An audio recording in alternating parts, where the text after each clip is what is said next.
Dear students, today I am telling you something about the glimpses of the past, chapter number 3, from Honeydew.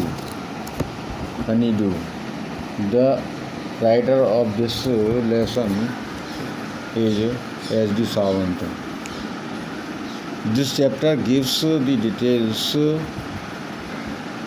glimpses of history of our country from 1757 to 1857. It gives the details of the conditions, situations that lead to the first war of independence in 1857. How the East India Company conquered the rulers with the help of their superior weapons. This helped the Britishers to enlarge their territories in India. They promoted the superstitions of Indians. They imported goods from Britain without import duty and also chopped off the thumbs of expert artisans. They used to pay less incentives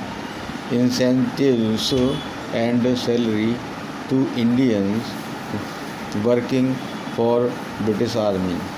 All these and other conditions led to the explosion in 1857.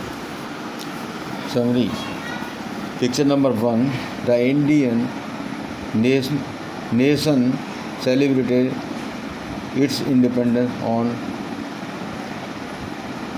August 15, 1947 and paid homage to all its martyrs. Picture number 2. The East India Company with its superior weapons extended its power in 18th century in India. They helped the rival kings in their wars and this easily subdued Indian princes one by one. Picture number 3. Britishers ruled India by divide and rule policy based on absurd practices like untouchability and child marriage prominent in Indians. Secondly, they imported foreign goods in India without import duty and also cut the thumbs of expert artisans. Picture number 4. Raja Ram Mohan Rai understood the British policy and started the mission for Free India. He reformed the society from its social evils and practices. He banned sati practice. पहले चित्र में राष्ट्र ने अगस्त 1947 को अपनी स्वतंत्रता का जश्न मनाया और शहीदों की कुर्बानियों को याद किया। चित्र 2 में ईस्ट इंडिया कंपनी ने अपने आधुनिक हथियारों के माध्यम से 18वीं शताब्दी के भारत पर अपना दबदबा बना लिया। उन्होंने प्रतिद्वंदी राजाओं की लड़ाइयों में मदद की और इससे एक एक करके सभी राजाओं का स्वामित्व समाप्त कर दिया है। चित्र 3 में अंग्रेज़ों ने भारतीयों पर उनकी रूढ़िवादी विचारधाराओं जैसे बाल विवाह, छुआछूत आदि के आधार पर फूट डालो और शासन करो की नीति अपनाई। दूसरा, उन्होंने ब्रिटेन में बना माल भारत में बिना ड्यूटी टैक्स के आयात करवाया और भारतीय कुशल कारीगरों को अंगूठे कटवा दिए। चौथे चित्र में राजा राम मोहन राय ब्रिटिश नीति को समझ गए। उन्होंने आज़ाद भारत का प्रचार किया। उन्होंने समाज को सामाजिक कुरीतियों के खिलाफ जगाया और उन्हें दूर किया। उन्होंने सती प्रथा समाप्त की।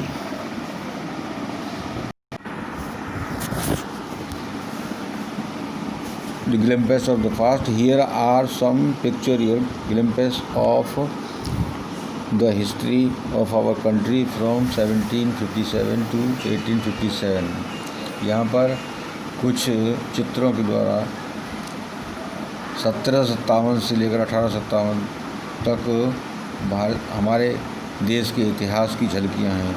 These pictures and speech bubbles will help clarify our understanding of the conditions that lead to the event known as the First War of Independence in 1857.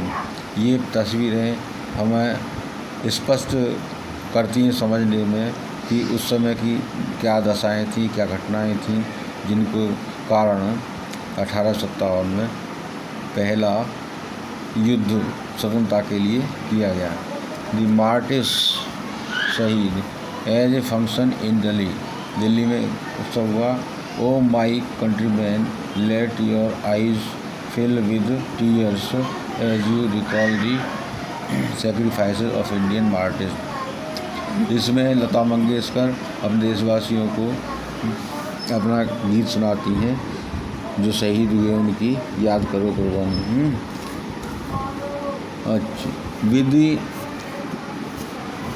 The company conquest 1757 to 1849 with its superior weapons, the British East India Company was extending its power in 18th century India। इन अपने आधुनिक हथियारों के द्वारा British की east India company ने अपनी शक्ति को 18वीं शताब्दी में भारत में बढ़ाया। That upsets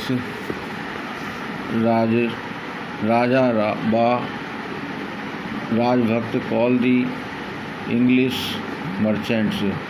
इंडिया के जो राजकुमार थे शॉर्ट साइड किए गए, हराया गया उनको। They will help me to defeat him, वे मुझे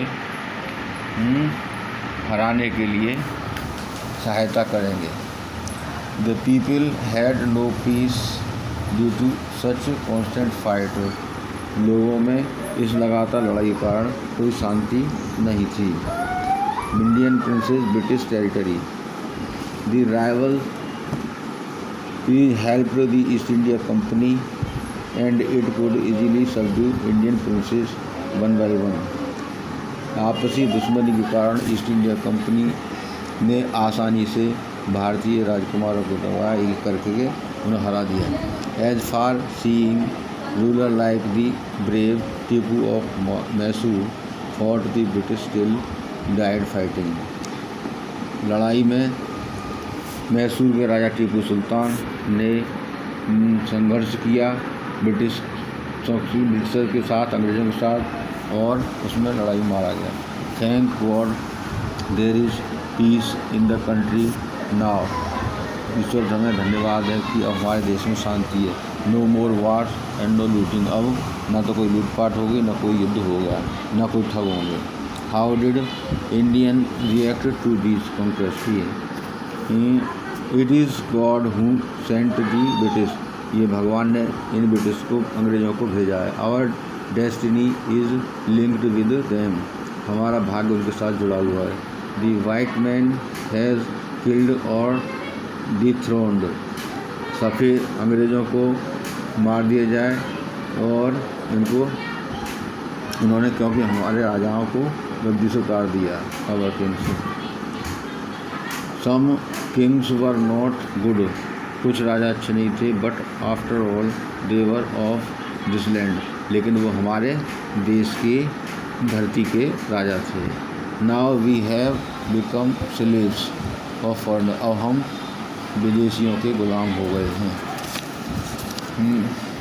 तीसरा, religious leaders praised like ideas untouchability and child marriage, धार्मिक नेताओं ने अछूआछूत और बाल विवाह पर अपने उपदेश दिए। Anyone who crosses the seas loses his religion, जो कोई भी समुद्र पार करता है वो अपने धर्म को खो देता है।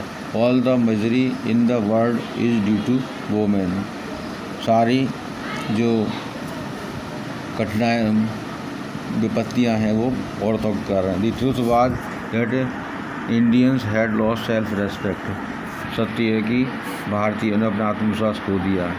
The British scorn them, the natives are unworthy of trust, incapable of honesty.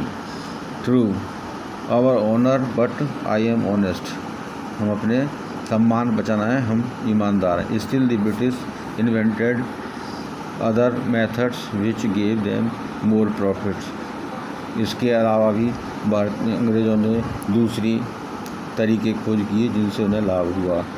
The goods manufactures in England should not have any import duty. जो अंग्रेज़ों द्वारा माल भारत भिजवाया जाता उस पर कोई टैक्स नहीं लगता था। ए गुड आइडिया, ये अच्छा विचार है। The East India Company laws became to cripple Indian industries. East India Company के नियमों ने भारतीय उद्योग को चौपट कर दिया। Being merchants the British wanted quick profit. अंग्रेज व्यापारी जल्दी से लाभ कमाना चाहते थे। They have taxes heavy from farmer to abandon their lands. उन्होंने भारतीय किसानों पर भारी कर लगाए जिससे उन्हें अपनी ज़मीन छोड़नी पड़ी। But your man are taking all my crop. लेकिन तुम्हारे आदमी मेरी सारी फसल ले गए। You are still in arrears. अभी भी तुम्हें बकाया देना है। If you don't pay tax next week I will send you jail. अगर तुमने अगले हफ्ते कर नहीं चुकाया तो तुम्हें जेल भेज दिया जाएगा। Inevitably farmers followed. Between 1822 and 1836 15 lakh Indians died of starvation. 15 lakh लोग भूख के कारण 1822 और 1836 में मरे। The British politics ruined the export artisan of their business. और अंग्रेज़ों ने अपनी नीतियों से जो भारतीय कुशल कारीगर थे उनका बिजनेस चौपट कर दिया।